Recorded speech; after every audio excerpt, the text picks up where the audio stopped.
Hello students, my name is Lalit Gautam and I welcome you all on this channel World Student Scope. हम कर रहे हैं class 12th का chapter number 2 that is electrostatic potential and capacitance. तो हमने अपने last lecture में क्या किया था? हमने अपने लास्ट लेक्चर में न्यूमेरिकल प्रॉब्लम्स डिस्कस की थी based on potential and potential difference. अभी तक जो हमने टॉपिक्स कवर किए हैं वो पोटेंशियल और पोटेंशियल डिफरेंस के ही कवर किए हैं, चाहे वो पॉइंट चार्ज की वजह से हो या फिर डाइपोल की वजह से हो. ओके तो उनके ऊपर हमने न्यूमेरिकल्स अपने लास्ट लेक्चर में ट्राई किए कुछ. अब हम क्या देखेंगे आगे, हम रिलेशन फाइंड आउट करने की कोशिश करते हैं इलेक्ट्रिक फील्ड और पोटेंशियल के बीच में. ओके हम पोटेंशियल पढ़ क्यों रहे हैं? इलेक्ट्रिक फील्ड हम ऑलरेडी फर्स्ट चैप्टर में कवर कर चुके हैं, राइट, एंड पोटेंशियल हम पढ़ रहे हैं इस सेकेंड चैप्टर में. तो हमने कहा था स्टार्टिंग में ही कि इलेक्ट्रिक फील्ड एक वेक्टर क्वांटिटी होती है, राइट, और पोटेंशियल क्या होती है? एक स्केलर क्वांटिटी होती है. तो हमने कहा स्केलर क्वांटिटी से डील करना इजी होता है, that's why we will prefer to use potential more. ठीक है, हम पोटेंशियल की टर्म्स में ज्यादा बात करेंगे in comparison to electric field. Okay लेकिन अब पोटेंशियल की टर्म्स में अगर बात करेंगे तो उसका मीनिंग यही होना चाहिए कि हम पोटेंशियल से इलेक्ट्रिक फील्ड निकाल सकें, है ना, निकाल पाएं, और इलेक्ट्रिक फील्ड से हम पोटेंशियल निकाल पाएं, यानी कि दोनों के बीच में कुछ ना कुछ रिलेशन का होना जरूरी है. तो चलो हम देखते हैं. जैसे पॉइंट चार्ज के लिए आपको ऑलरेडी पता है, पॉइंट चार्ज अगर है कहीं पर तो उसकी वजह से डिस्टेंस r पर, ठीक है, r डिस्टेंस पर इलेक्ट्रिक फील्ड कितना होता है? We have already done this thing in first chapter, K Q upon R square, है ना. ये फॉर्मूला होता था इलेक्ट्रिक फील्ड का जो कि एक वेक्टर क्वांटिटी है. यहां पर मैंने सिर्फ मैग्नीट्यूड लिखा है, अभी इलेक्ट्रिक फील्ड का सिर्फ मैग्नीट्यूड है K Q upon R square. तो डिस्टेंस का स्क्वायर यहां पर आता है इनवर्सली प्रोपोर्शनल, और ऑब्वियसली इस चार्ज पर तो इलेक्ट्रिक फील्ड डिपेंड करेगा ही. ओके अब अगर सेम पॉइंट पर मुझे पोटेंशियल फाइंड आउट करना है, so we have done potential. अब हम पोटेंशियल पढ़ चुके हैं, तो इसका फॉर्मूला क्या होता है? K Q upon are. Alright, के क्यू अपॉन आर, ये हो गया पोटेंशियल. नाउ अब आप दोनों के बीच में कोई रिलेशन देख सकते हैं, समझ सकते हैं कि क्या मैं इलेक्ट्रिक फील्ड से पोटेंशियल कैलकुलेट कर सकता हूं या फिर पोटेंशियल से अगर मुझे इलेक्ट्रिक फील्ड कैलकुलेट करना हो.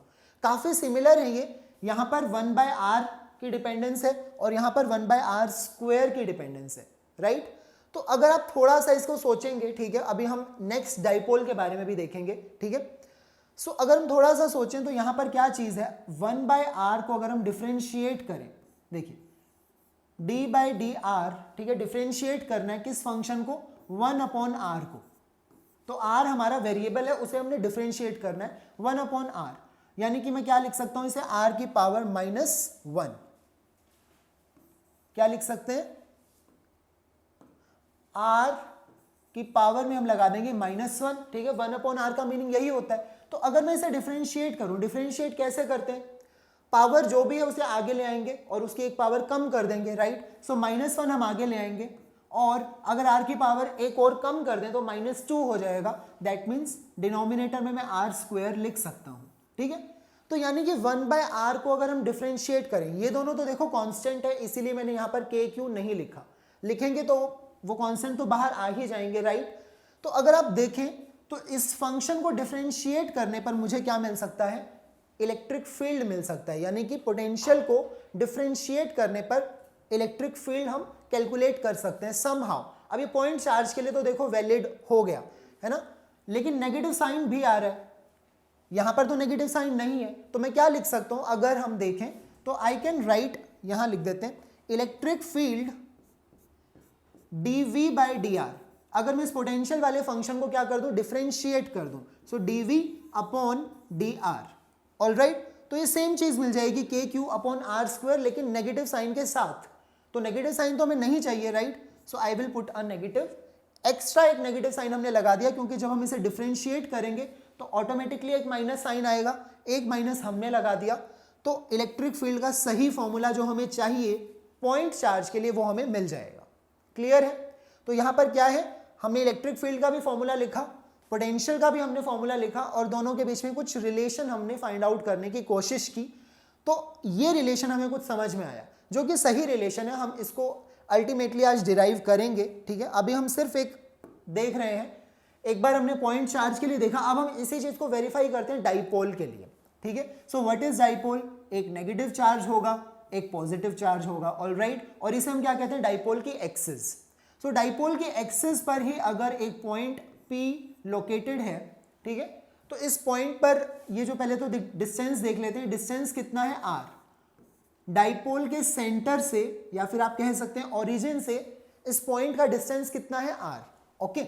और ये जो डाइपोल की लेंथ होती है कितनी होती है, 2a, twice of a, and a is the half of this dipole length. a क्या है, ये भी this is a, this is also a, तो कंप्लीट लेंथ हो गई 2a, ठीक है। और ये हमारा पॉइंट ऑफ ऑब्जर्वेशन, जहां पर हम इलेक्ट्रिक फील्ड भी देखेंगे, जहां पर हम क्या देखेंगे, पोटेंशियल भी देखेंगे, ओके। इलेक्ट्रिक फील्ड और पोटेंशियल दोनों हम कैलकुलेट करेंगे। So what is electric field?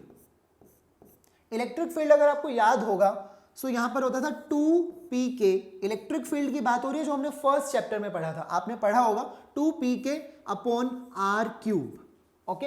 या फिर आपने कुछ ऐसा पढ़ा होगा अगर इलेक्ट्रिक फील्ड को, क्योंकि कई बार हम कांस्टेंट k को 1/4 पाई एप्सिलॉन नॉट लिख देते हैं, तो अगर हम लिखेंगे 4 पाई एप्सिलॉन नॉट तो 2 से 4 कैंसिल हो जाएगा, तो क्या बनेगा, p upon 2 pi epsilon not रह जाएगा और नीचे क्या होगा, r क्यूब। या तो आपने ये फॉर्मूला पढ़ा होगा या फिर ये, दोनों एक ही बात है, सिर्फ हमने कांस्टेंट k की यहां पर वैल्यू सब्स्टिट्यूट कर दी, alright. So this is the formula of electric field कि r डिस्टेंस पर इलेक्ट्रिक फील्ड कितना होगा, एक्सियल पॉइंट की हम बात कर रहे हैं, ओके। अब पोटेंशियल भी हम देख चुके हैं, पोटेंशियल हमने पढ़ लिया, एक डाइपोल की वजह से पोटेंशियल कैसा होता है हमने अपने पिछले लेक्चर्स में कवर कर लिया है वो, ओके। तो अब आपको पता होगा पोटेंशियल का फॉर्मूला क्या होता है, पी के अपॉन क्या आया था, r square. This was the formula of potential. और अगर हमें किसी भी जनरल पॉइंट पर चाहिए जो कि थीटा एंगल बना रहा है, ठीक है, थीटा एंगल बनाता है अगर डाइपोल मोमेंट के साथ, तो यहां पर एक cos थीटा का फैक्टर आ जाएगा, है ना। pk अपॉन r स्क्वायर तो एज इट इज रहेगा और cos थीटा का फैक्टर आ जाएगा। तो अभी हम सिर्फ एक्सियल पॉइंट की ही बात कर रहे हैं, जनरल केस हम डिस्कस नहीं कर रहे हैं, क्योंकि इलेक्ट्रिक फील्ड हमें सिर्फ एक्सियल पॉइंट के लिए पता है या फिर इक्वेटोरियल पॉइंट्स के लिए पता है, ओके, ऑलराइट।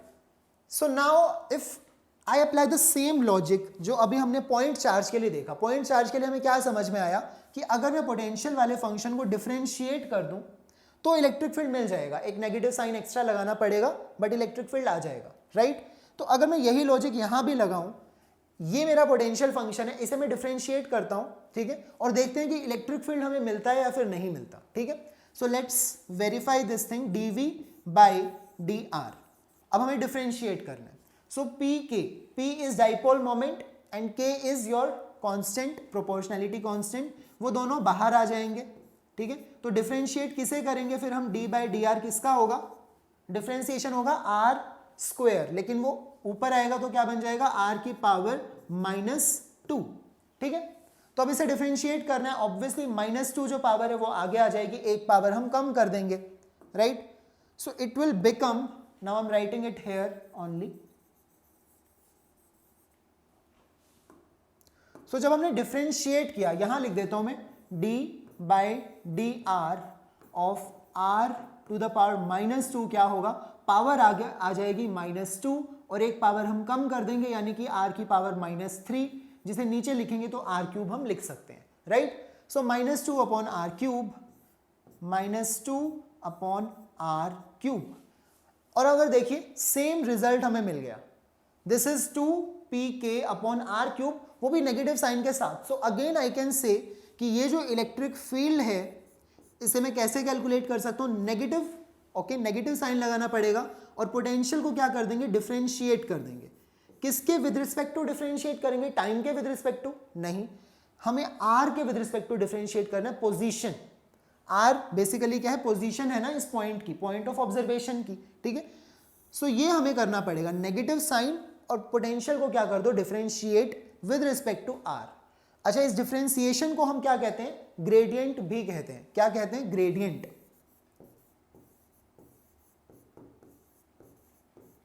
ग्रेडियंट कह देते हैं D by D are, okay. तो पोटेंशियल का करें तो इसे हम पोटेंशियल ग्रेडियंट कह देंगे। क्या कह देंगे, पोटेंशियल ग्रेडियंट, ऑलराइट।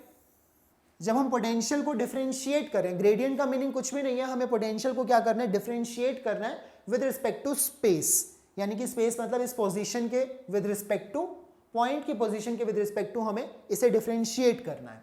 ओके, सो dv अपॉन dr ये हो गया पोटेंशियल ग्रेडियंट, और नेगेटिव साइन के साथ अगर हम उसे यूज करें तो इलेक्ट्रिक फील्ड हमें मिल जाएगा। ओके, इतनी बात समझ में आई आपको, ये पोटेंशियल ग्रेडियंट होता है। ओके, अब कई बार हमसे पूछ लिया जाता है, अब आपको पता है पोटेंशियल एक स्केलर क्वांटिटी है, राइट, लेकिन अगर मैं आपसे पूछूं पोटेंशियल ग्रेडियंट वो कैसी क्वांटिटी है, स्केलर है या फिर वेक्टर है?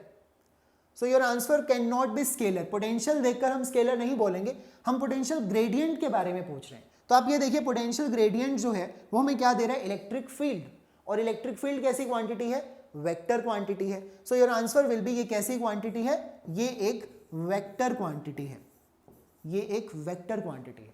पोटेंशियल एक स्केलर क्वांटिटी है, पोटेंशियल डिफरेंस भी स्केलर क्वांटिटी है, पोटेंशियल एनर्जी पूछेंगे तो वो भी स्केलर है, लेकिन पोटेंशियल ग्रेडियंट कैसी क्वांटिटी है, एक वेक्टर क्वांटिटी है। ठीक है, आई होप आपको क्लियर हो गया होगा। अभी तक हमने डेरिवेशन नहीं की है, हमने जस्ट इलेक्ट्रिक फील्ड और पोटेंशियल के फॉर्मूले को देखकर हमने आइडिया लगाया कि क्या हो सकता है, पोटेंशियल से इलेक्ट्रिक फील्ड हम कैसे कैलकुलेट कर सकते हैं। ठीक है, तो ये चीज हमें नजर आ रही है कि यहाँ पर आर स्क्वायर है डिनोमिनेटर में, यहाँ पर आर क्यूब है ना, तो ये चीज कब होती है, डिफरेंशिएशन में ऐसा हो जाता है, पावर आगे आ जाती है और एक पावर कम हो जाती है, तो यहाँ पर पावर कम हो गई है ना, आर की पावर -2 है ना अगर हम इसको न्यूमरेटर में लिखेंगे, और ये आर की पावर -3 है, तो एक पावर कम हुई है। तो ऐसा कुछ हमने देखा, तो हम समझ सकते हैं कि डिफरेंशिएट करने से हमें इलेक्ट्रिक फील्ड मिल जाएगा।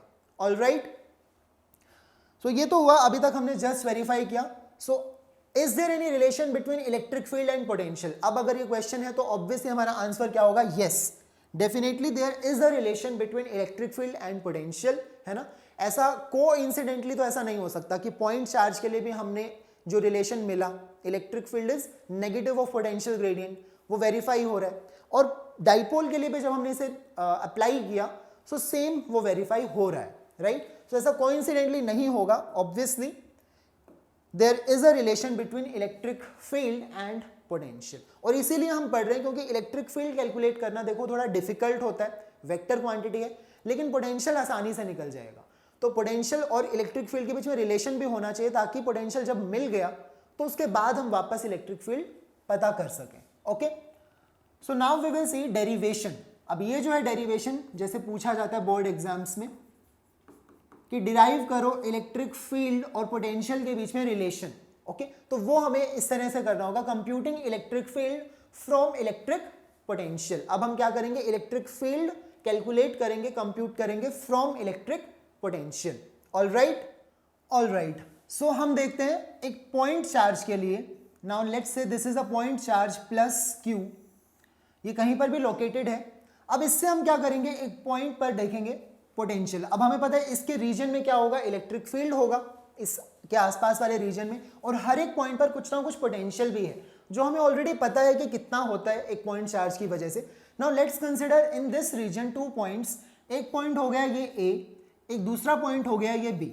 अब ये देखने में हमने काफी दूर बनाए हैं, लेकिन आपने क्या समझना है कि बहुत ही ज्यादा क्लोज है, ये दोनों पॉइंट्स बहुत ही ज्यादा क्लोज हैं, इनके बीच में बहुत स्मॉल गैप है। ठीक है, so this gap between these 2 points is D R. हम ये मान लेते हैं कि इनके बीच में डिस्टेंस कितना है, सिर्फ डी आर का है। अब इस पॉइंट ए पर हमने क्या रखा, एक टेस्ट चार्ज को रखा। हमेशा हम टेस्ट चार्ज को ले आते हैं जब भी पोटेंशियल या फिर इलेक्ट्रिक फील्ड हमें देखना है, तो टेस्ट चार्ज की हमें जरूरत पड़ती है ना। So this is test charge Q naught, जिसको हम क्या करेंगे, मूव करेंगे, वर्क डन करेंगे। ठीक है, सो इस टेस्ट चार्ज को हम मूव करने की कोशिश करेंगे फ्रॉम ए टू बी।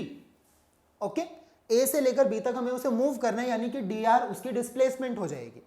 लेकिन हमें पता है इस टेस्ट चार्ज पर अगर हम देखें तो एक फोर्स लग रहा होगा, रिपल्सिव फोर्स। ऑलराइट, हमारे सोर्स चार्ज की वजह से जो हमारा पॉजिटिव चार्ज है, ये इस पर कैसा फोर्स लगा रहा होगा, रिपल्सिव फोर्स एफ।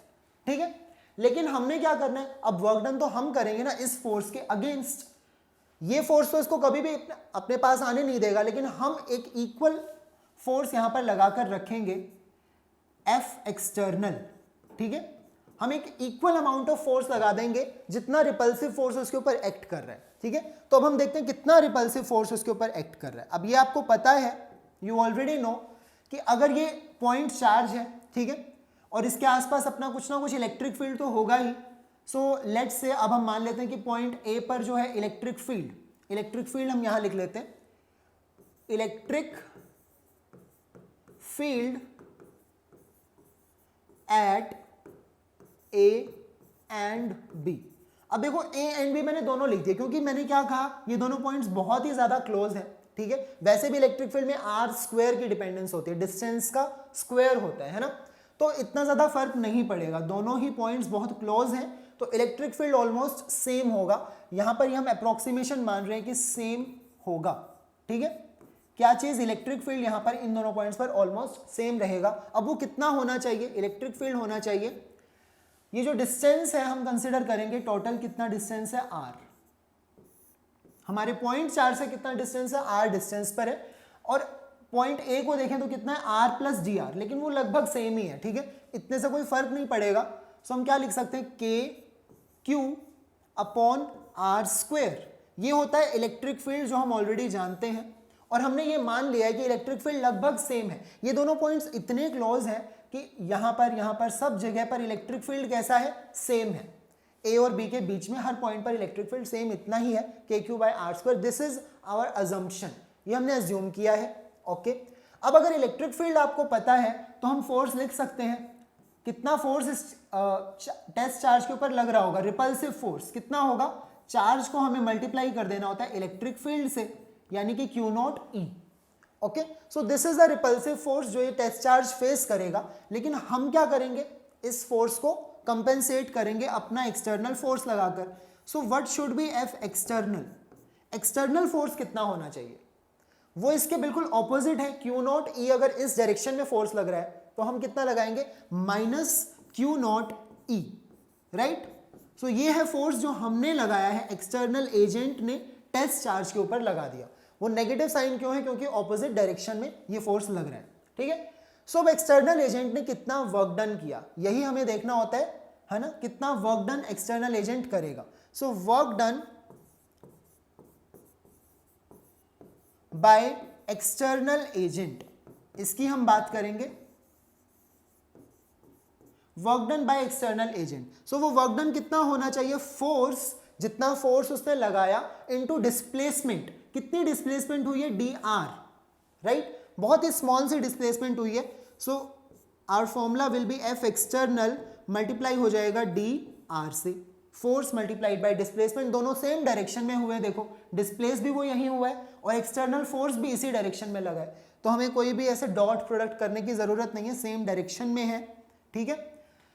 सो ये फोर्स कितना है, माइनस क्यू नॉट ई, हम ऑलरेडी लिख चुके हैं, एक्सटर्नल फोर्स इतना है माइनस क्यू नॉट ई, मल्टीप्लाई होगा डी आर से, alright. So this is work done by external agent, alright. अब हमें पता है, हमने पोटेंशियल पढ़ लिया है ऑलरेडी इस चैप्टर में। सो पोटेंशियल या फिर पोटेंशियल डिफरेंस जो है इन दोनों पॉइंट्स के बीच में वो क्या होगा, पहले पोटेंशियल डिफरेंस की बात कर लेते हैं इन दोनों पॉइंट्स में, ए और बी में। सो पॉइंट ए पर हम एज्यूम कर रहे हैं कि पोटेंशियल है V, ठीक है, और पोटेंशियल बी पॉइंट पर हम एज्यूम कर रहे हैं V प्लस dV। ऑब्वियसली वो इससे थोड़ा अलग होगा ना, कुछ तो डिफरेंस होगा, तो हम ये मान रहे हैं कि इन दोनों पॉइंट्स के बीच में कितना पोटेंशियल डिफरेंस है, dV, ठीक है। पोटेंशियल डिफरेंस, यहां पर पोटेंशियल माना V और यहां पर कितना हो गया, V प्लस dV, ऑलराइट। चलिए, सो पोटेंशियल डिफरेंस हम ऑलरेडी डिफाइन कर चुके हैं, dV। पोटेंशियल डिफरेंस का फॉर्मूला क्या होता है, work done by external agent, work done by external agent divided by जिस चार्ज को आपने मूव किया है। तो ये बिल्कुल फर्स्ट लेक्चर में जो हमने पढ़ा था उसी डेफिनेशन को हम यूज कर रहे हैं, ठीक है। तो यानी कि एक्सटर्नल वर्क डन, जो एक्सटर्नल एजेंट ने वर्क किया है, उसको निकालने का एक और तरीका मेरे पास है, वो क्या है, work done by external agent will be Q not multiply हो जाएगा किससे, dV से, ठीक है, क्यू नॉट को मल्टीप्लाई कर दो dV, alright. So this is also work done by external agent. हमने पहले क्या किया, work done by external agent he calculate किया ना, ये जो है this is work done by external agent, ठीक है। सो ये इसको मान लेते हैं हम इक्वेशन नंबर 1, ये हो गई हमारी इक्वेशन 1, और जो हमने नेक्स्ट पेज पर किया वो क्या है, हमारी इक्वेशन 2, ठीक है। सो ऑब्वियसली दोनों इक्वेशंस किसके बारे में बात कर रही हैं, एक्सटर्नल एजेंट ने जो वर्क किया, तो दोनों इक्वल होने चाहिए, राइट। तो हम इक्वेट कर देंगे, equating equation 1 and 2, equating equation 1 and 2 आपको ये सभी स्टेप्स वैसे लिखने चाहिए अगर बोर्ड एग्जाम है तो, ठीक है। ऑल्दो मैं भी बहुत बार नहीं लिखता हूँ समझाते हुए, लेकिन जब हम पेपर में लिख रहे हैं तो हमें कंप्लीट ऐसे समझाना, मतलब लिखना चाहिए कि आप सामने वाले को बिल्कुल ही कुछ नहीं आता, आपने एक एक स्टेप बताना है कि आपने फर्स्ट और सेकंड इक्वेशन को इक्वेट किया। ये बोर्ड एग्जाम्स के लिए, ठीक है। सो दोनों इक्वेशंस को अगर हम इक्वेट करें तो देखो फर्स्ट इक्वेशन जो यहाँ लिखी है ये क्या करिए, एक्सटर्नल एजेंट वर्क डन क्या होगा, minus Q naught E into D R. So यही मैं यहाँ पर लिख देता हूँ, minus Q naught E into D R is equal to Q naught into D V. अब क्यू नॉट से क्यू नॉट कैंसिल हो जाएगा ऑब्वियसली, ठीक है। सो इलेक्ट्रिक फील्ड कितना हो जाएगा, इलेक्ट्रिक फील्ड होगा डी आर नीचे चला जाएगा, so D V upon D R, और ये नेगेटिव साइन को भी हम राइट साइड में ले जाते हैं। सो देखिए सेम रिलेशन आपको मिल गया जो हमने स्टार्टिंग में देखा था कि ऐसा कुछ रिलेशन होना चाहिए, तो वही सेम रिलेशन हमें यहाँ पर मिल गया। हमने ये डेरिवेशन की, ठीक है। हमने दो पॉइंट्स कंसिडर किए जो बहुत ही ज़्यादा क्लोज हैं, ठीक है। उनके बीच में कितना डिस्टेंस है डी आर, और हमने अपने टेस्ट चार्ज को पॉइंट ए से पॉइंट बी मूव किया, तो ऑब्वियसली हमने कुछ ना कुछ वर्क डन किया। तो एक बार हमने वर्क डन कैलकुलेट किया जो फोर्स इनटू डिस्प्लेसमेंट जो ओरिजिनल डेफिनेशन होती है। सेकेंड टाइम हमने वर्क डन कैलकुलेट किया बाय यूजिंग दिस फॉर्मूला जो हमने पोटेंशियल डिफरेंस के अंदर पढ़ा कि work done by external agent divided by that charge, जो भी आपने चार्ज मूव किया। वैसे तो हम यही बोलते हैं कि work done by external agent in moving a unit positive charge, लेकिन यूनिट पॉजिटिव चार्ज हम एक्चुअल में थोड़े ना मूव करते हैं, मूव तो हम टेस्ट चार्ज को करते हैं। तो हम क्या करते हैं, जितना भी वर्क डन करना पड़ा उसको क्यू नॉट से डिवाइड कर दिया, तो वो यूनिट पॉजिटिव का ही बन जाता है। सो this is the relation between electric field and potential, okay, alright. So this is your final result. अब इलेक्ट्रिक फील्ड एक वेक्टर क्वांटिटी है, तो ये भी एक वेक्टर क्वांटिटी होनी चाहिए, इसी को हम क्या कह देते हैं, potential gradient. We have already discussed this part, okay. तो अगर पोटेंशियल ग्रेडियंट वर्ड अगर आपको सुनने को मिलता है तो डोंट गेट कंफ्यूज्ड। ग्रेडियंट का मीनिंग आपने सिर्फ उस चीज को डिफरेंशिएट करना है with respect to position R. ये बहुत फिजिक्स में हम यूज करते ही हैं बहुत ज्यादा फ्रीक्वेंटली, लेकिन अभी तक शायद इतना यूज नहीं किया होगा आपने क्लास 11th में, but this is potential gradient, alright. So DV upon D are.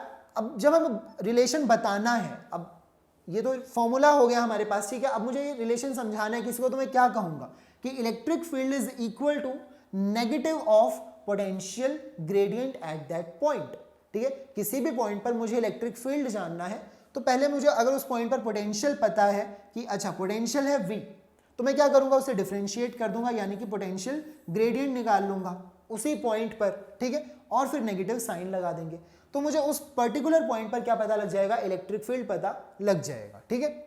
Similarly अगर फॉर्मूला चाहिए तो वो हम कर ही चुके हैं, ठीक है। पॉइंट चार्ज के पोटेंशियल से हम इलेक्ट्रिक फील्ड का फॉर्मूला बन जाता है। सिमिलरली डाइपोल का जो पोटेंशियल होता है उससे डाइपोल के इलेक्ट्रिक फील्ड का फॉर्मूला बन गया था, राइट। सो यू एग्री कि ये फॉर्मूला करेक्ट है और यही रिलेशन होना चाहिए इलेक्ट्रिक फील्ड और पोटेंशियल के बीच में, ओके।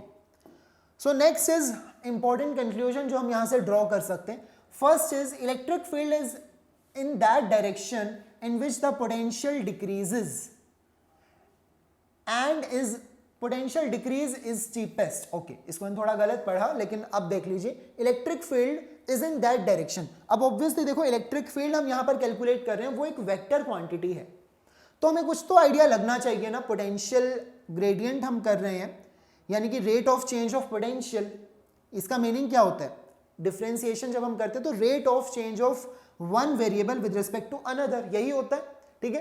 तो यानी कि rate of change of potential with respect to R, distance R, ठीक है। और इलेक्ट्रिक फील्ड एक वेक्टर क्वांटिटी, यानी कि इसके साथ में डायरेक्शन भी होगी, तो नेगेटिव साइन जो है ना यहाँ पर बहुत इंपॉर्टेंट है। नेगेटिव साइन की वजह से हम ये कंक्लूड कर सकते हैं कि इलेक्ट्रिक फील्ड उस डायरेक्शन में होगा in which the potential decreases, potential जिस डायरेक्शन में डिक्रीज करेगा, ठीक है। और वो पोटेंशियल डिक्रीज कैसा होना चाहिए, स्टीपेस्ट होना चाहिए। अब इसको समझिए कि अगर ये पॉइंट चार्ज है, ठीक है, तो हमें पता है कि इसकी इलेक्ट्रिक फील्ड लाइंस हम जब ड्रॉ करते हैं तो वो कैसी होती हैं, ऐसी होती है, these are electric field lines. तो इलेक्ट्रिक फील्ड देखो किस डायरेक्शन में है, यहां पर भी हम ड्रॉ कर लेते हैं, these are electric field lines. तो इलेक्ट्रिक फील्ड इस डायरेक्शन में है। अगर मैं पोटेंशियल की बात करूं, मैं एक कोई पॉइंट मार्क कर दिया, पॉइंट ए, तो यहां पर कुछ पोटेंशियल होगा। पोटेंशियल किसका होगा? इस चार्ज का। कितना होगा? के क्यू अपॉन दिस डिस्टेंस। अगर मैं एक पॉइंट बी मार्क कर देता हूं ये, तो यहां पर पोटेंशियल कितना होगा? के Q divided by this distance, और वो ऑब्वियसली कम होगा। तो पोटेंशियल कम कहां हुआ? इस डायरेक्शन में। ठीक है, मैं लिख सकता हूं कि V A is greater than V B. तो इस डायरेक्शन में पोटेंशियल क्या कर रहा है? डिक्रीज कर रहा है। और इलेक्ट्रिक फील्ड भी देखो उसी डायरेक्शन में पॉइंट कर रहा है। तो जिस डायरेक्शन में आपका पोटेंशियल डिक्रीज करता है, वही डायरेक्शन होती है आपके इलेक्ट्रिक फील्ड की। ठीक है, और इसके साथ ही ये वर्ड लगा है कि स्टीपेस्ट। स्टीपेस्ट का मीनिंग क्या है? अब पोटेंशियल देखो डिक्रीज तो इस डायरेक्शन में भी कर रहा है। अगर मैं इस पॉइंट चार्ज के विद रिस्पेक्ट टू, अगर मैं इस डायरेक्शन में मूव करना स्टार्ट करूं, तो यहां पर भी पोटेंशियल डिक्रीज कर रहा है। जैसे जैसे मैं आगे बढ़ता जाऊंगा इसी डायरेक्शन में डिक्रीज कर रहा है, लेकिन इस डायरेक्शन में जाऊंगा तो भी डिक्रीज करेगा। ठीक है, मैंने एक ऐसी रैंडम डायरेक्शन बना दी। लेकिन किस डायरेक्शन में इलेक्ट्रिक फील्ड एक्चुअल में होगा? अब इधर तो इलेक्ट्रिक फील्ड नहीं है, ऐसे भी कोई इलेक्ट्रिक फील्ड नहीं है, इलेक्ट्रिक फील्ड सिर्फ इसी डायरेक्शन में है। तो जिस डायरेक्शन में आपका पोटेंशियल डिक्रीज तो कर रहा है, लेकिन वो सबसे फास्ट डिक्रीज कर रहा है। कैसे कर रहा है? सबसे फास्ट। तो सबसे फास्ट नहीं तो वो इस डायरेक्शन में कर रहा है। ठीक है, यहां पर वो सबसे फास्ट डिक्रीज नहीं कर रहा है, इस डायरेक्शन में भी वो सबसे फास्ट नहीं कर रहा है। सबसे जो स्टीपेस्ट डिक्रीज होगा वो इसी डायरेक्शन में है जो हमने ड्रॉ की है। सो यही डायरेक्शन इलेक्ट्रिक फील्ड की भी है। ऑलराइट, सो ये हो गया फर्स्ट पॉइंट। अब देखते हैं second point. Magnitude of electric field is equal to the change in magnitude of potential per unit displacement. तो देखो ये डेफिनेशन ही है कि जो इलेक्ट्रिक फील्ड है, अगर मुझे सिर्फ उसका मैग्नीट्यूड बताना है, पॉजिटिव नेगेटिव को भूलकर हमें सिर्फ उसका मैग्नीट्यूड बताना है, तो वो क्या होगा? dv upon dr। ठीक है, यहां पर भी हम ये लगा देते हैं, नेगेटिव साइन की अब जरूरत नहीं है। सो जो मैग्नीट्यूड है ना इलेक्ट्रिक फील्ड का, वो किसके इक्वल है? चेंज इन पोटेंशियल, यानी कि change in magnitude of potential, जितना पोटेंशियल चेंज हुआ पर यूनिट डिस्प्लेसमेंट, यानी कि हमने डिस्प्लेसमेंट से डिवाइड कर दिया। ठीक है, सो ये हो गया magnitude of electric field, called potential gradient. और इसी को हम क्या कहते हैं? पोटेंशियल ग्रेडियंट भी कहते हैं। तभी हम डेफिनेशन में क्या कहते हैं कि इलेक्ट्रिक फील्ड जब हमें कैलकुलेट करना है तो नेगेटिव ऑफ पोटेंशियल ग्रेडियंट हमें करना होगा। यहां तो हमने नेगेटिव साइन लगाया नहीं है। Normal to the equipotential surface at given point. अब ये जो लाइन है थोड़ी सी नई है, normal to the equipotential surface at given point. तो किसी भी पॉइंट पर देखो, अब ये एक पॉइंट है, अब ये इक्विपोटेंशियल सरफेस होती क्या है ये हमें पता होना चाहिए इसके लिए, जो कि हमारा नेक्स्ट टॉपिक भी होगा आई गेस। इसके बाद में हम पहले पोटेंशियल एनर्जी या फिर यही पढ़ेंगे इक्विपोटेंशियल सरफेस के बारे में। ठीक है, सो इस पॉइंट के अराउंड अगर मैं एक स्फीयर बना दूं ना, इस तरह से एक स्फीयर, ठीक है, जिसका सेंटर पर ये चार्ज लोकेटेड हो, तो ये स्फीयर पर देखो आपको पता है कि हर एक पॉइंट पर पोटेंशियल क्या है? सेम है। तो इस सरफेस को, इस स्फीयर वाले सरफेस को मैं क्या कह सकता हूं? Equipotential surface. ठीक है, और क्या आप मानेंगे कि ये इलेक्ट्रिक फील्ड जो है वो इस इक्विपोटेंशियल सरफेस के परपेंडिकुलर है या फिर नॉर्मल है ना? ये हमारा सरफेस है और ये इलेक्ट्रिक फील्ड गया, तो दोनों नॉर्मल ही है ना, इस सरफेस के वो नॉर्मल है, परपेंडिकुलर है, राइट? सो ये हो गया सेकंड पॉइंट कि मैग्नीट्यूड क्या होता है, और वो डायरेक्शन भी यहां पर स्पेसिफाई कर रहे हैं कि उस पॉइंट पर एक इक्विपोटेंशियल सरफेस ड्रॉ कर लो, उसके नॉर्मल ही क्या होगा? इलेक्ट्रिक फील्ड हमारा होगा। Okay, so that's it about. अभी हमने क्या किया? इलेक्ट्रिक फील्ड कैलकुलेट किया ना पोटेंशियल से, यानी कि इलेक्ट्रिक फील्ड के लिए हमने देख लिया E is equal to minus dv by dr। Alright, तो ये हमारा रिजल्ट आया, यानी कि पोटेंशियल से हमने इलेक्ट्रिक फील्ड को कैलकुलेट किया। अब हम करेंगे उसका reverse, computing electric potential from electric field. तो मान लीजिए कि आपको क्या पता है? इलेक्ट्रिक फील्ड तो पता है लेकिन पोटेंशियल नहीं पता, तो हम इलेक्ट्रिक फील्ड से पोटेंशियल भी कैलकुलेट कर सकते हैं। अब वो देखेंगे हम कैसे। हमें ये रिलेशन ऑलरेडी पता है, तो हम क्या लिख सकते हैं? Minus dv by dr is equal to electric field E, है ना? इसको बस मैंने रिवर्स करके लिखा है। सो dv, what will be dv? dv हो जाएगा, नेगेटिव साइन भी वहां भेज देंगे, माइनस E, और साथ में क्या आ जाएगा? dr वहां मल्टीप्लाई हो गया। ठीक है, तो मुझे dv क्या है? बहुत ही स्मॉल सा पोटेंशियल डिफरेंस है, लेकिन मुझे तो दो पॉइंट्स के बीच में जानना है जो बहुत दूर भी हो सकते हैं। सो मुझे यहाँ पर इंटीग्रेट करना पड़ेगा, क्योंकि स्मॉल पोटेंशियल डिफरेंस मुझे नहीं चाहिए, मुझे 2 पॉइंट्स के पीछे चाहिए जो बहुत दूर हैं, ठीक है। तो यहाँ पर इंटीग्रेट करेंगे और यहाँ पर भी हम इंटीग्रेट करेंगे, दोनों तरफ इंटीग्रेट करेंगे। मान लीजिए ये एक पॉइंट है ए, दूसरा पॉइंट है बी, ठीक है। तो इस पर पोटेंशियल कुछ V1 होगा, इस पर पोटेंशियल कुछ V2 होगा, राइट, कुछ तो ऐसे होगा। सो इस तरह से हम लिखेंगे V1 and V2, alright. Potential कैसे वेरी कर रहा है, V1 से V2, ठीक है। अब हम डिफरेंशिएट कैसे, इंटीग्रेट कैसे करें, माइनस साइन तो चलो बाहर आ जाएगा, इलेक्ट्रिक फील्ड और dr, ठीक है। वैसे ये क्या चीज है, vector E dot dr vector. अगर आप इसको देखें तो इलेक्ट्रिक फील्ड वेक्टर में होता है, राइट, और dr भी क्या होगा, एक डिस्प्लेसमेंट वेक्टर ही तो है, dr इज ऑल्सो वेक्टर। सो दोनों का डॉट प्रोडक्ट हमें क्या दे रहा है, पोटेंशियल डिफरेंस, जो कि एक स्केलर क्वांटिटी है, और हमें पता है डॉट प्रोडक्ट ऑफ वेक्टर से हमें स्केलर क्वांटिटी मिलती है, ठीक है। So this can B dot product, vector E dot dr भी हम ऐसा लिख सकते हैं। अब यहाँ पर लिमिट्स क्या लगाएं, अगर यहाँ हमने लिमिट्स लगाई है V1 से V2, तो यहाँ पर हम लिमिट्स क्या यूज करेंगे, क्योंकि ये तो क्या बन जाएगा, dv का इंटीग्रेशन हो जाएगा v, और ये हो जाएगा V2 minus V1, upper limit minus lower limit, है ना, ऐसा करते हैं हम। तो हमें पता है कि जब V2 माइनस V1 हम कर रहे हैं तो हम मूव किस डायरेक्शन में कर रहे हैं, 1 से 2, ठीक है। हम V2 माइनस V1 कर रहे हैं तो हमने मूव इस डायरेक्शन में करना है 1 से 2, ठीक है। सो जो यहाँ पर जो पोजीशन वेक्टर होगा लेट से R1, यहाँ का पोजीशन वेक्टर होगा लेट से R2, ये क्या है, हमारा कोई भी ओरिजिन या फिर रेफरेंस पॉइंट, ठीक है। सो this is R1, this is R2। तो हमने पोजीशन वेक्टर कैसे चेंज हुआ, ये R1 से R2 हुआ ना, so I will write R1 and R2, okay. So ये हो गया V2 माइनस V1, और यहाँ पर हम क्या कर देंगे, इंटीग्रेशन कर देंगे R1 से लेकर R2, नेगेटिव साइन बाहर निकाल लेते हैं। So vector E dot dr vector, okay. तो ये हो जाएगा V2 माइनस V1, यानी कि पोटेंशियल डिफरेंस अगर मुझे 2 पॉइंट्स के बीच में जानना है, ठीक है, 2 पॉइंट्स के बीच में potential difference V2 minus V1। अब मुझे कोई इंफॉर्मेशन नहीं है वो कैसा चार्ज है, बस मुझे इलेक्ट्रिक फील्ड के बारे में दे दिया, जो क्वेश्चन है उसमें मुझे इलेक्ट्रिक फील्ड दिया गया है, तो मुझे उसी को इंटीग्रेट करके निकालना होगा पोटेंशियल डिफरेंस, ठीक है। और डायरेक्शन का आप ध्यान रखेंगे, अगर मैं V2 माइनस V1 लिख रहा हूं तो मैं चार्ज किस डायरेक्शन में मूव कर रहा हूं, 1 से 2, ठीक है। V2 माइनस V1 किया, चार्ज 1 से 2 इस डायरेक्शन में मूव होगा, तो यहां पर हम R1 से R2, ठीक है, कहां जा, इनिशियल पोजीशन ये R1, फिर क्या है R2, alright. So this is the formula for calculating potential difference from electric field, अगर आपको इलेक्ट्रिक फील्ड गिवन है तो, ऑलराइट। चलिए next we will see about units. अब हम सब कुछ देख चुके हैं, तो अब यूनिट्स के बारे में कवर कर लेते हैं, SI units of electric field, okay. So electric field के यूनिट हम दोबारा से क्यों पढ़ रहे हैं, इलेक्ट्रिक फील्ड तो हमने क्लास चैप्टर नंबर 1 में हमने पढ़ा है। इलेक्ट्रिक फील्ड का जो फॉर्मूला था वो क्या था, फोर्स पर यूनिट चार्ज, है ना, फोर्स पर यूनिट चार्ज।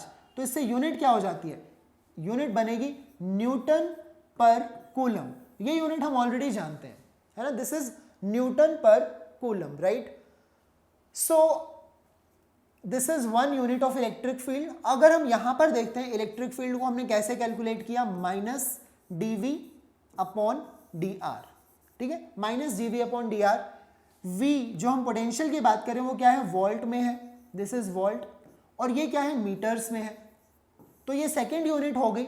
जब हमने इलेक्ट्रिक फील्ड पढ़ा भी था तब भी हमने कहा था इलेक्ट्रिक फील्ड की यूनिट न्यूटन पर कूलम भी होती है, और इलेक्ट्रिक फील्ड की यूनिट वोल्ट पर मीटर भी होती है। ये दोनों ही यूनिट्स किसकी हैं, इलेक्ट्रिक फील्ड की हैं, ओके। हमें दोनों पता होने चाहिए, ऑप्शंस में कई बार ये आ जाता है वोल्ट पर मीटर, आपको सिर्फ यही ध्यान है न्यूटन पर कूलम होती है, तो obviously this is also correct, volt per metre.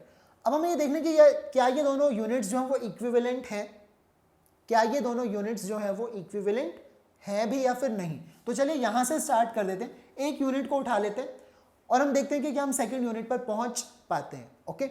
So what is volt, volt को याद करिए, वोल्ट क्या था, पोटेंशियल, है ना। पोटेंशियल हमने कैसे कैलकुलेट किया, work done per unit charge.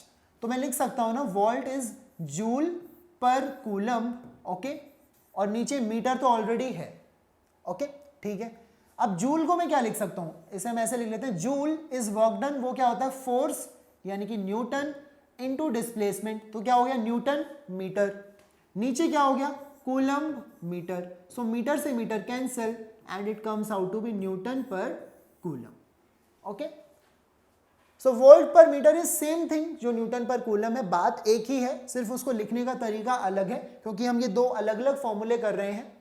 This is one formula and this is another, ठीक है। यहां पर हम पोटेंशियल डिफरेंस से कैलकुलेट कर सकते हैं क्या इलेक्ट्रिक फील्ड, यहां पर हम फोर्स पर यूनिट चार्ज से कैलकुलेट कर सकते हैं इलेक्ट्रिक फील्ड।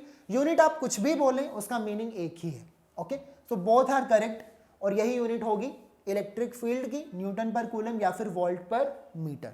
ओके, चलिए तो अब हम थ्योरेटिकल पार्ट कंप्लीट कर चुके हैं, हमें समझ में आ गया कि इलेक्ट्रिक फील्ड हम कैसे कैलकुलेट कर सकते हैं पोटेंशियल से या फिर वाइस वर्सा। ओके, तो अब एक क्वेश्चन देख लेते हैं, question number 1, find the electric field between two metal plates. Okay, दो मेटल प्लेट्स हैं, वो कितने डिस्टेंस पर है 3 millimetre apart, connected to a 12 volt battery. तो दो मेटल की प्लेट्स हैं, ठीक है, दीज आर टू प्लेट्स, उनके बीच में कितना गैप है, बहुत ही कम गैप है, लेट्स से 3 मिलीमीटर, और इसको हमने कनेक्ट कर दिया एक बैटरी के साथ। अब बैटरी को तो हम ऐसे ही रिप्रेजेंट करते हैं, ठीक है, सो दिस इज अ बैटरी, और ये बैटरी कितने वोल्ट की है 12 वोल्ट की है। सो बैटरी अगर 12 वोल्ट की, इसका मीनिंग क्या है कि इसने इन दोनों प्लेट्स के बीच में कितना पोटेंशियल डिफरेंस क्रिएट कर दिया, पोटेंशियल डिफरेंस PD कितना क्रिएट कर दिया 12 वोल्ट का। तो मैं कह सकता हूं इन दोनों पॉइंट्स के बीच में पोटेंशियल डिफरेंस है 12 वोल्ट और ये डिस्टेंस कितना है 3 millimetre. So how can I calculate electric field, तो सिंपल है, electric field is negative of dV upon dr। Okay, electric field यही होगा। अब dV हम यहां पर लिख लेते हैं 12 वोल्ट, पोटेंशियल डिफरेंस तो 12 वोल्ट है, यहां पर हम सिर्फ मैग्नीट्यूड की बात कर लेते हैं क्योंकि हमें नहीं पता कि ये बैटरी से कैसे कनेक्ट है, मतलब हम इसको +12 भी बोल सकते हैं, -12 भी बोल सकते हैं। सो 12 वोल्ट डिवाइडेड बाय dr, अभी गैप कितना है, this is 3 millimetre, right, millimetre का मीनिंग होता है 10 की पावर -3 मीटर, अगर हम उसको कन्वर्ट कर दें SI यूनिट में। सो 3 से ये 4 कैंसिल हो जाएगा, 10 की पावर -3 ऊपर जाएगा तो इट विल बिकम 4000, राइट, 4000 हो जाएगा वोल्ट पर मीटर। ये क्या आ गया इलेक्ट्रिक फील्ड, इतना इलेक्ट्रिक फील्ड होगा। ओके, इन दोनों प्लेट्स के बीच में ऑब्वियसली कुछ ना कुछ इलेक्ट्रिक फील्ड तो होगा ही, राइट। सो वो जो इलेक्ट्रिक फील्ड होगा वो कितना होगा 4000 volt per metre. Okay, potential difference इन दोनों प्लेट्स के बीच में कितना है 12 वोल्ट का है। पोटेंशियल डिफरेंस क्रिएट करने के लिए हमें एक बैटरी की जरूरत होती है, वो हमने यहां पर कर दिया, तो ऑब्वियसली इसके बीच में क्या आ गया इलेक्ट्रिक फील्ड अपने आप जनरेट हो जाएगा। ओके, तो बिल्कुल सिंपल सा क्वेश्चन था, हमने यही फॉर्मूला यूज किया जो हमने आज सीखा है। Next question is question number 2। Okay, an infinite plane sheet of charge density 10 to the power -8 coulomb per metre square. अब शीट है, क्या है वो शीट है, तो वहां पर चार्ज कहां डिवाइडेड होगा सरफेस पर, और सरफेस पर जब हम चार्ज डेंसिटी कैलकुलेट करते हैं सिग्मा क्या हो जाता है, sigma is charge upon area Q/A, तो यही यूनिट है coulomb per metre square, area की unit metre square, right, is held in air in this situation are how far apart are two equipotential surfaces whose potential difference is 5 volt। Okay, एक infinite plane sheet है कुछ इस तरह से, हमें पता है इनफाइनाइट प्लेन शीट की वजह से इलेक्ट्रिक फील्ड अगर मुझे यहां कैलकुलेट करना हो, यहां करना हो, इसके फ्रंट में इसके बैक में, तो कोई फर्क नहीं पड़ता, इलेक्ट्रिक फील्ड कितना हो जाता है σ/2 epsilon naught. Sigma is a charge density obviously, और ये क्या चीज है इलेक्ट्रिक फील्ड है, और हमें पता है इलेक्ट्रिक फील्ड कांस्टेंट होता है। सबसे अच्छी बात यह है कि ये कांस्टेंट रहता है, चेंज नहीं करता, वायर के साथ में चेंज करता है, लेकिन इनफाइनाइट प्लेन शीट अगर आ जाती है तो चेंज नहीं करता है। और जब तक आपको थिकनेस नहीं दी हुई, शीट की कोई थिकनेस नहीं है, तो आपने दो साइड्स पे ज्यूम नहीं करनी कि एक साइड पर पॉजिटिव है तो दूसरे पर नेगेटिव है, ऐसा कुछ नहीं करना, ठीक है। इस कंप्लीट प्लेट पर एक ही टाइप का चार्ज मानना है, पॉजिटिव, इस तरह से, ठीक है।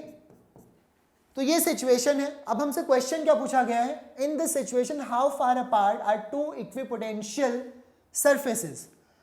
अब देखो इलेक्ट्रिक फील्ड तो सेम होता है, यहां पर भी मैं किसी और पॉइंट पर चला जाऊंगा, वहां पर भी इलेक्ट्रिक फील्ड सेम होता है, यहां भी सेम होता है, यानी कि इलेक्ट्रिक फील्ड कांस्टेंट है। ओके, तो क्या इसका मीनिंग ये होगा पोटेंशियल भी कांस्टेंट होगा? जरूरी नहीं है, पोटेंशियल यहां पर हो सकता है ज्यादा हो। ऑब्वियसली जो पॉइंट क्लोज है इस प्लेट के, वहां पोटेंशियल ज्यादा होना चाहिए, ठीक है। जो थोड़ा दूर चले गए तो पोटेंशियल कम हो जाना चाहिए, ठीक है। तो ये चीज है, how far apart are two equipotential surfaces.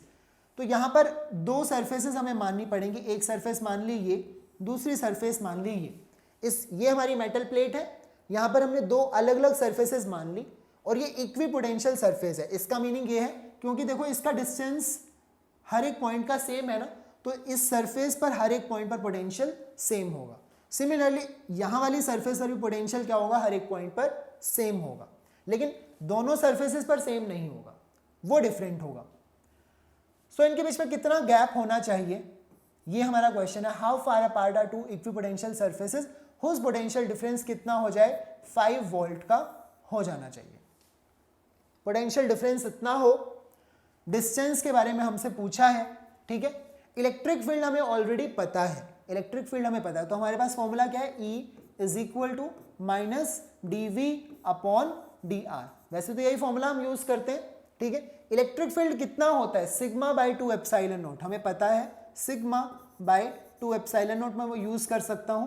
dV potential difference में कितना चाहता हूं, 5 वोल्ट, राइट। ये पोटेंशियल डिफरेंस में चाहता हूं 5 वोल्ट हो, और dr मुझे नहीं पता, वो मुझे कैलकुलेट करना है, दिस इज dr।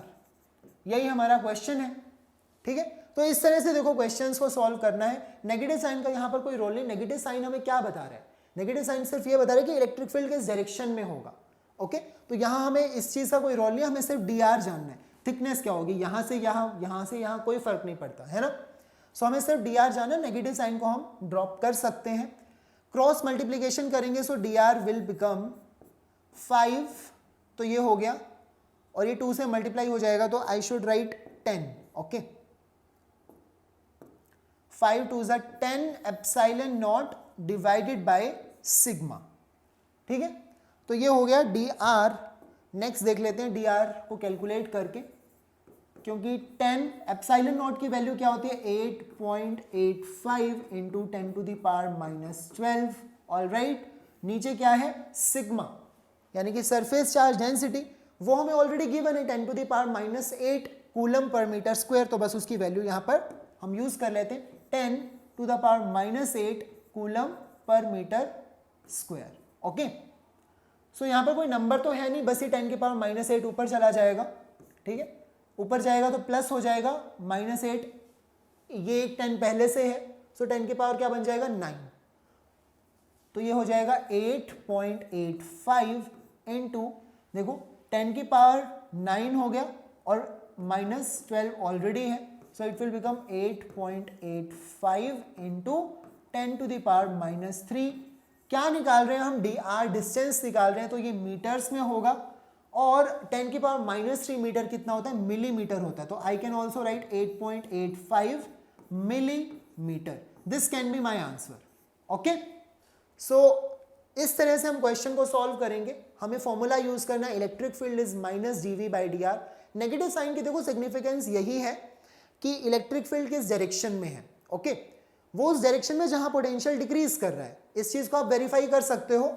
अगर पॉजिटिव चार्ज एज्यूम किया, ये पॉजिटिव चार्ज है, तब हमें पता है इलेक्ट्रिक फील्ड की डायरेक्शन ये होती है, और पोटेंशियल डिक्रीज कर रहा है, इसी डायरेक्शन में डिक्रीज कर रहा है। अगर मैं यहाँ पर नेगेटिव चार्ज रख देता हूँ, ठीक है, मान लो यहाँ पर पोटेंशियल कितना है, 10 वोल्ट, यहाँ पर हो गया 8 वोल्ट, यहाँ पर हो गया 7 वोल्ट, ठीक है, 5 वोल्ट, कुछ इस तरह से पोटेंशियल डिक्रीज कर रहा है। नेगेटिव चार्ज के लिए इलेक्ट्रिक फील्ड इस डायरेक्शन में होता है, अपनी तरफ, है ना। तो पोटेंशियल क्या इस डायरेक्शन में पोटेंशियल डिक्रीज कर रहा है, ऑब्वियसली डिक्रीज कर रहा है। अगर मैं यहाँ पर कुछ पॉइंट्स अज्यूम करूँ तो कैसे होगा, यहाँ पर होगा -2 वोल्ट, यहाँ पर होगा -4 वोल्ट, यहाँ पर होगा -8 वोल्ट, तो ये पोटेंशियल डिक्रीज कर रहा है। आप नेगेटिव साइन के साथ में इसे समझो, ये कम है या फिर ये ज्यादा है, -2 वोल्ट और -8 वोल्ट, ऑब्वियसली -2 वोल्ट ज्यादा है, ये -8 वोल्ट उससे कम है, तो पोटेंशियल डिक्रीज कर गया, ठीक है। जितना हम पास जाएंगे नेगेटिव चार्ज के, उतना ही ज्यादा नेगेटिव पोटेंशियल होगा, ठीक है। तो पोटेंशियल डिक्रीज कर रहा है इस डायरेक्शन में, इलेक्ट्रिक फील्ड की डायरेक्शन भी यही होगी। Alright, so I think that's all for this lecture. Okay, हमने देखा न्यूमेरिकल्स हम कैसे सॉल्व कर सकते हैं और हमने देखा इलेक्ट्रिक फील्ड और पोटेंशियल के बीच में क्या रिलेशन है आज के लेक्चर में. Okay, so keep watching our lectures and thank you.